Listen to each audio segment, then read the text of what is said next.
Hi, everyone. Can you hear me? Nice. Thanks for joining. It's been a little while since we've had one of these. Things got pretty busy, but we've decided that we'd love to do these from time to time still because we thought it was a really useful way to engage with folks. I have a number of different updates on COVID and a few other things. And also, I'm going to hand it over to the team in a couple different spots. We've seen only a very slow increase in cases in New Haven, which is really good news. It's an average of maybe around 4 new cases a day that we're getting in from our testing results. Right now, over the course of the virus, we've seen 2,712 positive cases and 112 fatalities. And I'll just share my screen for a sec. The blue line is New Haven. The gray line is Connecticut cases.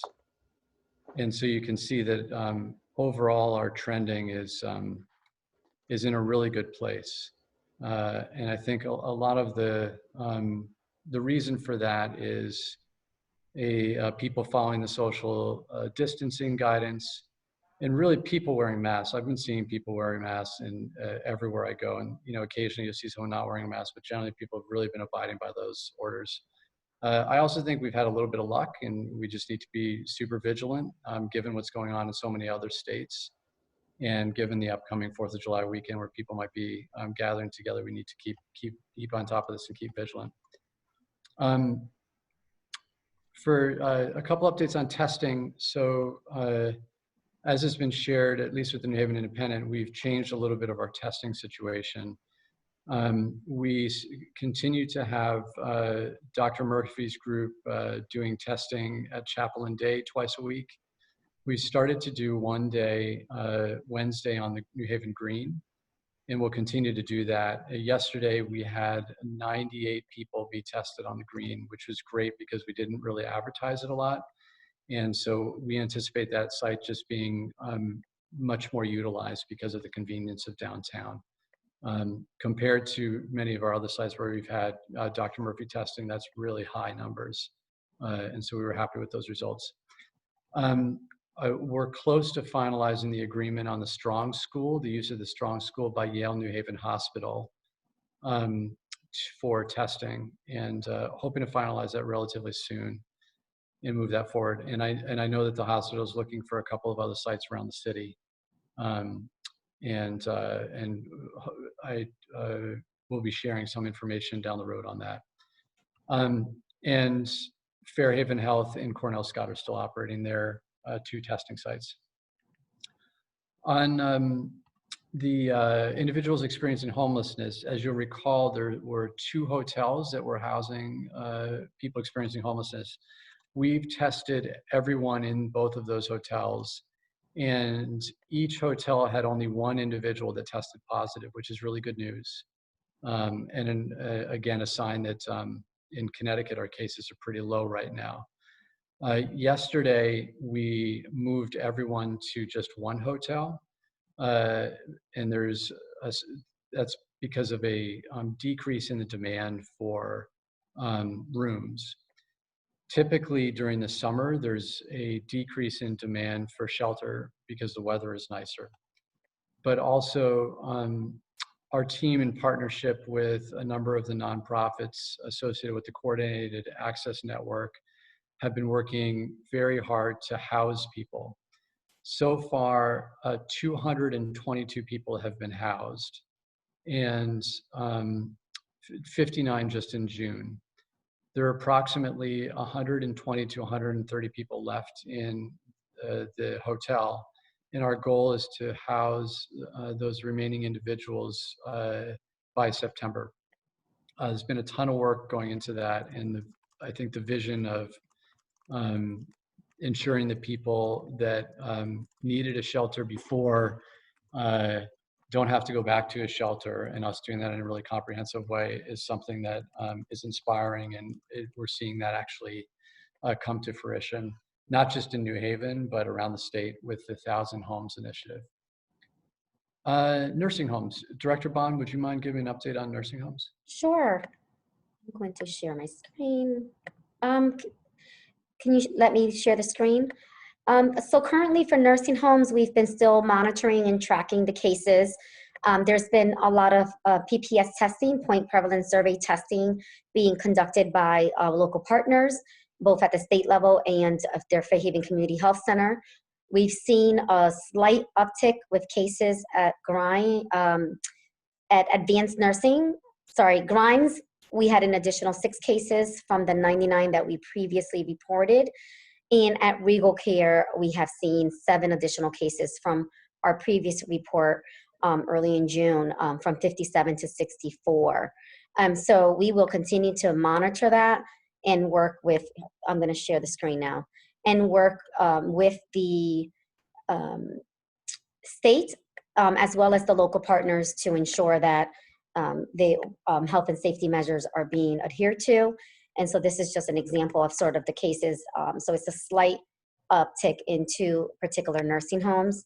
We are also tracking the untimely case fatalities, and we have not seen any changes with the case fatalities. They have remained steady, and so that's actually good news. So we will continue to do that. They're also tracking employees at the nursing homes, and so the staff has also remained pretty steady. And so we will continue to monitor staff, although it's not as consistent because not all employees are captured in the testing, because it is optional for the employees for some of the centers. So that concludes my nursing home numbers. This is just another visual that I would like to share in regards to the percentages of the cases at the Grimes Center, and how many are 4% of which were hospitalized, 91 have been resolved. So we will continue to keep an eye on each of the different sites. There have been no changes reported from Mary Wade from the 60 previous cases that we had tracked and monitored. And so that's also good news from the Mary Wade Nursing Home. They've done a tremendous job in trying to really do some cohorting of their patients. This is just a visual of Regal Care, and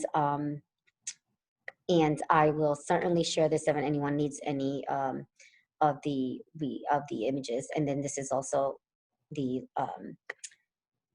latest update. So that concludes my report.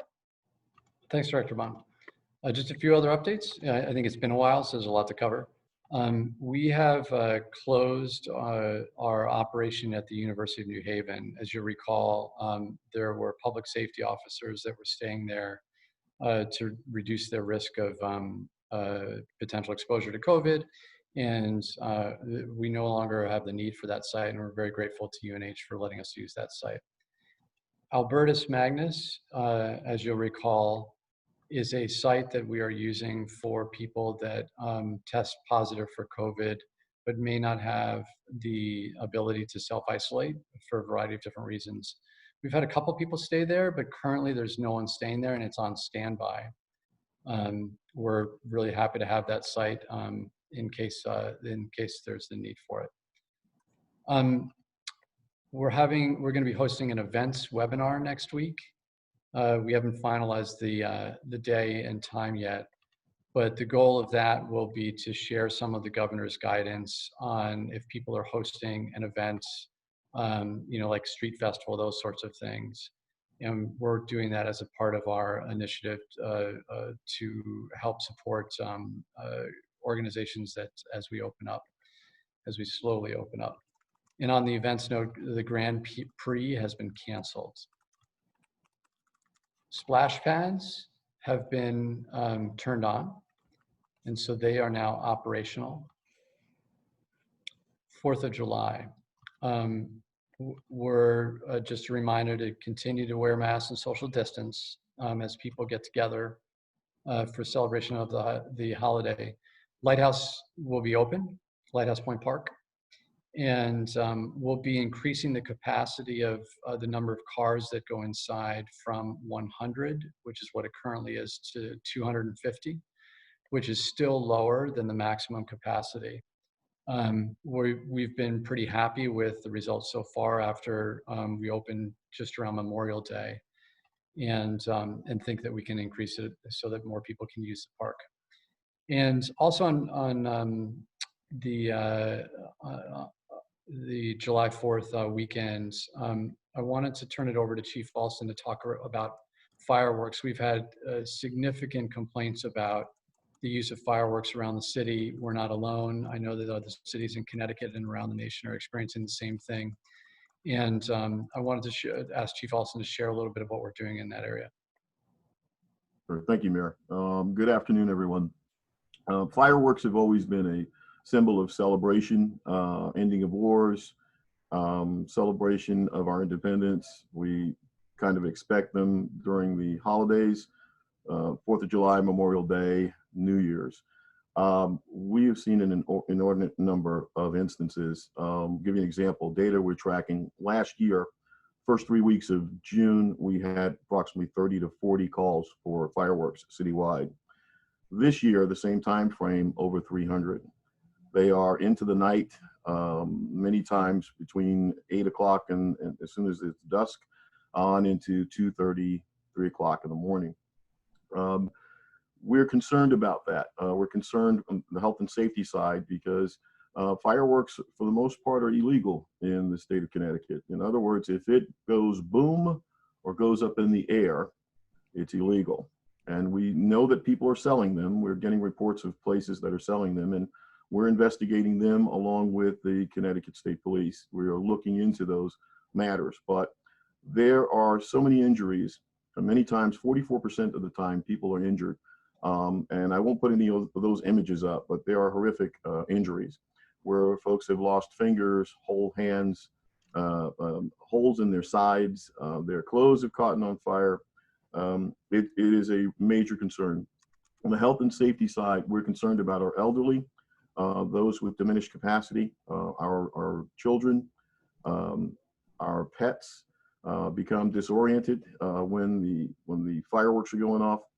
But most importantly, our veterans who have served our country well with distinction are returning home now and being bombarded literally with fireworks and mortars that are going off that are causing them to relive their traumatic experiences during their time of deployment, are contacting our office. There are so many calls that are coming in, there's not a lot that we can do other than under the mayor's direction, we formed a task force, a fireworks task force, where members of our department and the police department are now responding to those calls and responding to those places that we know are frequented by folks who set these fireworks off to try and curtail it, inform, and if necessary, arrest. We have the noise ordinance on our side. We also have the fact that they're in possession of illegal fireworks. What we want to try and push is to celebrate safely. Thank you, Mayor. You put up the fireworks safety fact sheet, and that's put out by the National Fire Protection Association. It is one of our standard organizations and associations that tracks best practices. We want people to celebrate safely. So the Fireworks Task Force is operating in the evenings between the hours of 10 and 2 in the morning. They're responding to the calls that come in, and most times when they show up, people disperse and run away, and we confiscate the fireworks. They will continue to do that throughout this weekend, and we're going to be mindful, Mayor, of our overtime, but that's the time when people are lighting them up. If I can share the screen, I just wanted to show thank you. One of the fires that we had a couple of years ago was the Walnut Street fire. This was a fire where folks had used fireworks. They reported that they soaked them to put them out, some of the duds that they had, and they threw them into a trash bin. Well, in the middle of the night, the trash bin lit up. It melted, lit the side of the house, and burned 2 homes, and 7 families were displaced. These fireworks are dangerous through the misuse and also the improper disposal. We're also going to pivot to, we've seen an increase in fires as well. Now that people have been home for a long time, we're seeing an increase in the number of fires that we're responding to. Many of them start out very small. They are cooking fires. They are improper disposal of smoking materials. And we've been responding to a fire almost every day for the last 2 weeks. And so we just want people to be safe and be mindful, celebrate safely. And other than that, there's also a health risk because they're lighting so many fireworks. that the smoke from the fireworks, because we have high humidity, anytime we have more than 78% humidity, the smoke doesn't lift. So people who have compromised immune systems, compromised respiratory systems are now experiencing distress as well. In other words, fireworks, they're illegal, they're unhealthy, and they're unsafe. And we would just ask you to push that message out. That's all I got, Mayor. Thank you, Chief. Appreciate that. I got a couple other quick updates and then we can hand over to questions. Let's see. We're concerned about an increase in shootings and homicides in the city. Last year at this time, there were 36 non-fatal shootings, and this year there have been 43. And there have been 6 homicides last year at this time, and there have been 8 so far this year. We've been discussing how to deal with the situation and make sure that we, number one, follow up with the incidents that already happened and engage with people that are suspected of being involved. And number two, make sure that we're more proactively working to stop potential additional incidents. Because of COVID, it's to date been more difficult for us to engage in the traditional ways that we do with individuals that may be involved in these incidents. But now that we have a little bit better understanding about how the virus works, we're working to restart in a slightly different way some of those initiatives. And in particular, physical visits to homes of people that may be suspected of being involved in some of the violence is something that we will start doing again. And through Project Longevity, re-implementing call-ins, again, to engage with people that are involved in this type of behavior. And so we'll be starting to do that relatively quickly. And then the final thing I want to talk about is just some of the direction that we're headed in regarding police accountability and rethinking public safety. And there's a lot of different things to think about. And I know that I've been doing a lot of thinking and listening around this, and I know a lot of other people have as well. There's a couple of things that we're working on proactively. You can anticipate that the Board of Alders will be submitting the list for the Civilian Review Board this coming Monday for the remaining seats that have not yet been filled.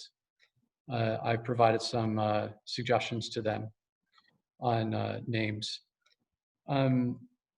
We're working to support the Police Commission exercising solid oversight. I'm enthusiastic that Tracy Mears' appointment will be will bring some procedural justice lens to the work that is being done on the Police Commission, and I'm optimistic that the Board of Alders will finalize her appointment. We're also trying to make the process for reporting any incidents easier, and it's even little things like there wasn't a Spanish language form on the website for reporting an incident with an officer, and so we've done that, but we're working to facilitate that being even easier. We're looking at updating our use of force policies. A lot of our policies have already incorporated the 8 can't wait kind of theme that's been shared around the nation. But we want to tighten some of that language, and in particular, the duty to intervene language. And we're working on that now with our Corporation Counsel's office and the police department. And we're also looking to share more data and planning on doing that in a more interactive website. Everything from crime statistics to use of force data to internal affairs statistics. Beyond that, I think we're all doing some broader thinking about how to keep communities safe. And this is a more longer term approach that will require a lot more work, but there's opportunities around civilianizing parts of our police force. we're reviewing the dispatch calls that our 911 and non-emergency call centers receive, in analyzing the potential that someone that's not a police officer could respond to a lot of those calls. And we think there's a lot of opportunity there to potentially create a crisis response team. These things take a little bit of time, as people can imagine, but it's something that we're working on. And we also want to make sure that we're engaging the public in this process. And so we're talking about how to best do that to ensure people have a voice and input, and a lot of different types of people have a voice in the direction we head. On that note, as folks know, I spent a lot of time in the first couple of months of my administration having coffee with the mayor, have a beer with the mayor type of events. That's become more difficult with COVID. But we're going to start having outside meet the mayor gatherings. So the mayor's on your street corner and your park, that sort of thing. And we're starting next week on Wednesday at the Learning Corridor in New Hallville, where I'm going to be there from 5 to 6:30 in case people want to stop by and talk about anything. That's a lot of stuff. Are there any questions?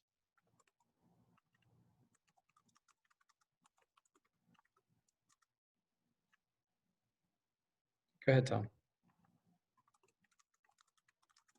I forgot how to raise my hand in this thing. It's been that long, huh? For Chief Alston, thank you very much for that presentation. Chief, you went through some of the pretty terrifying sounding potential injuries one can incur when around fireworks. Has the city seen those types of injuries taking place with this increase in calls about fireworks, or are you just warning that these kinds of things can happen? Currently, we're warning. We are always on the lookout for burn injuries. Anytime there's a burn injury that we respond to or is reported to the hospital, it's investigated by us. So we haven't had any significant reports of injuries. If I can, there's a quick chart I'll send out to you that will show the types of injuries and the percentage of those injuries.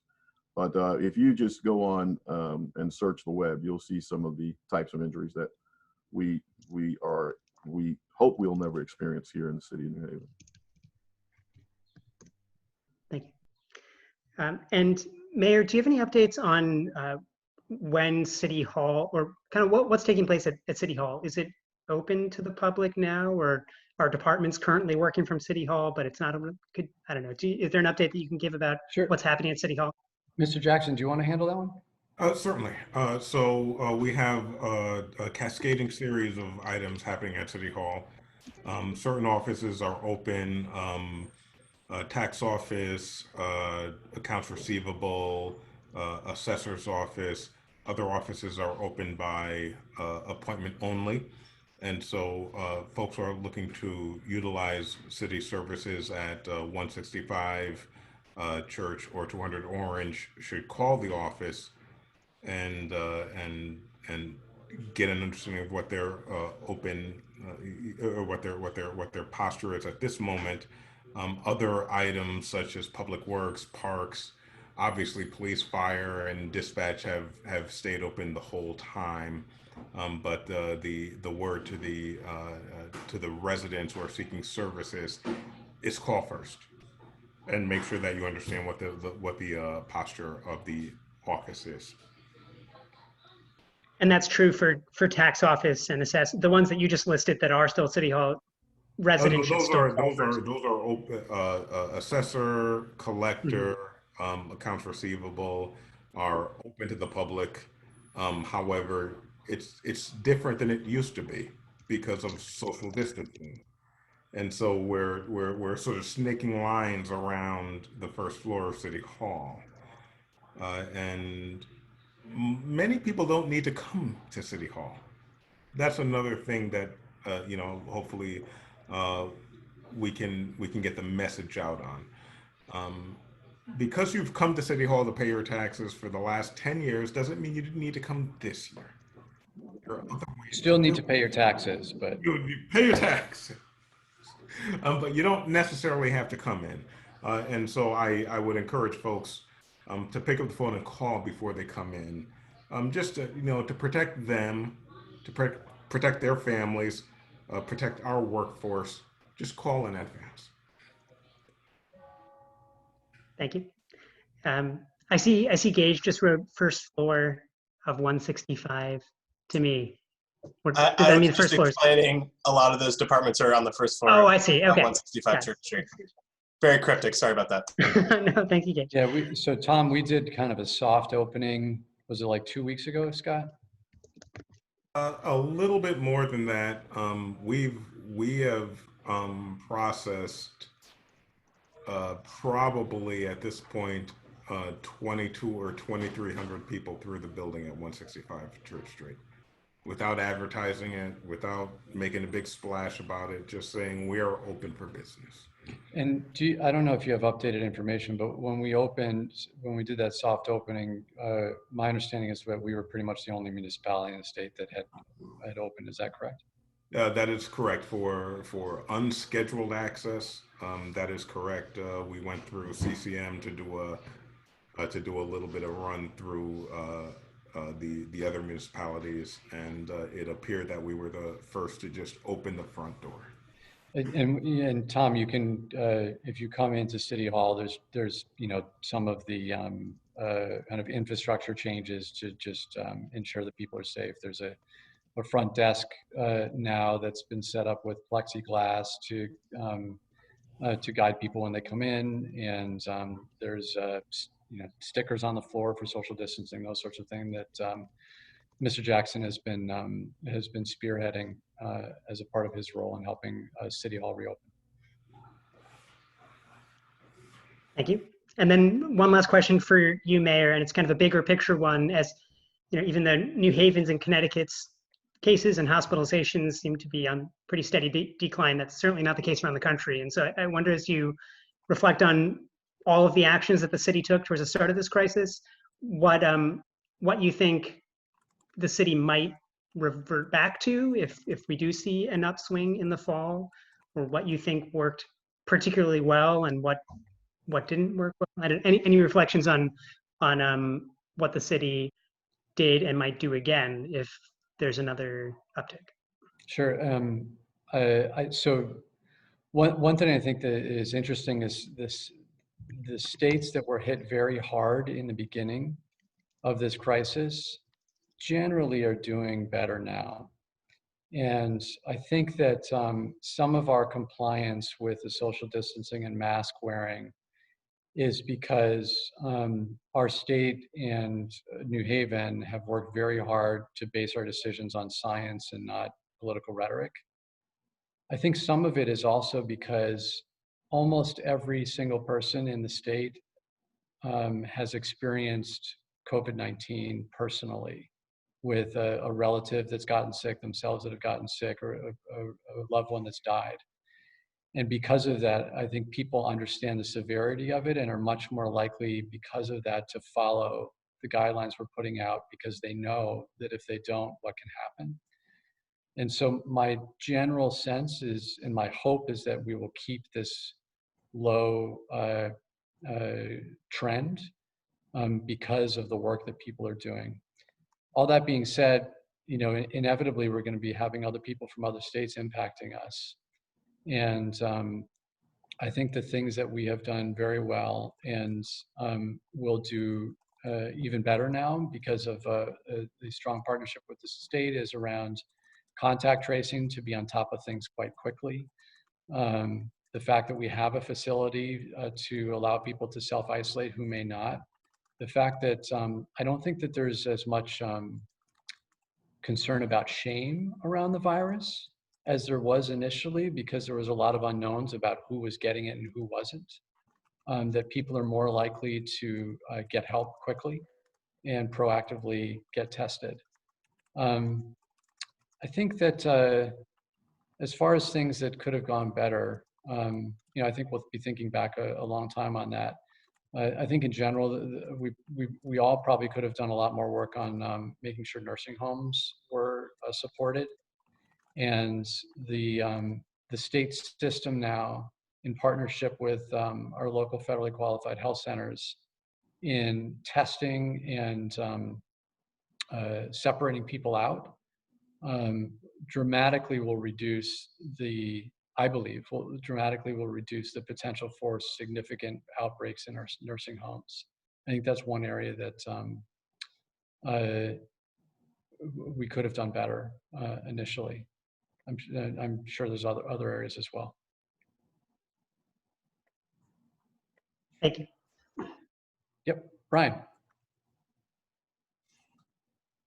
You're on mute. There you go. Hi, looks like it's better.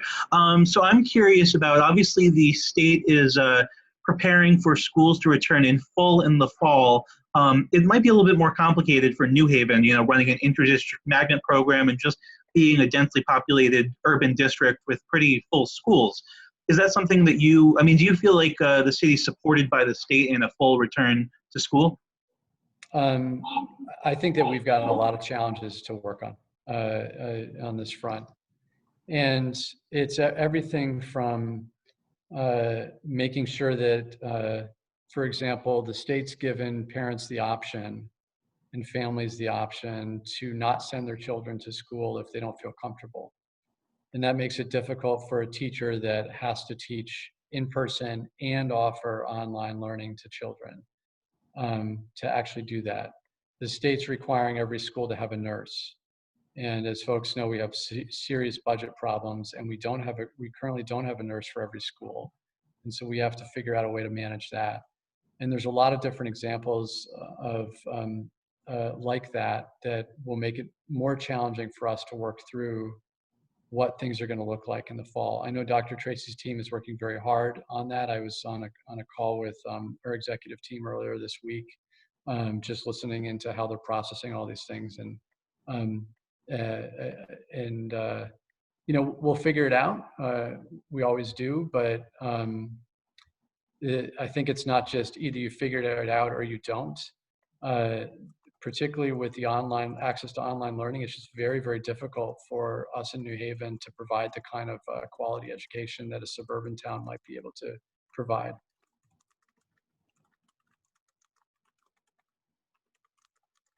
Any other questions? Going once, going twice. Thanks, everybody. Good to see you all. Take care. A safe holiday, everyone. Be well. Happy 4th.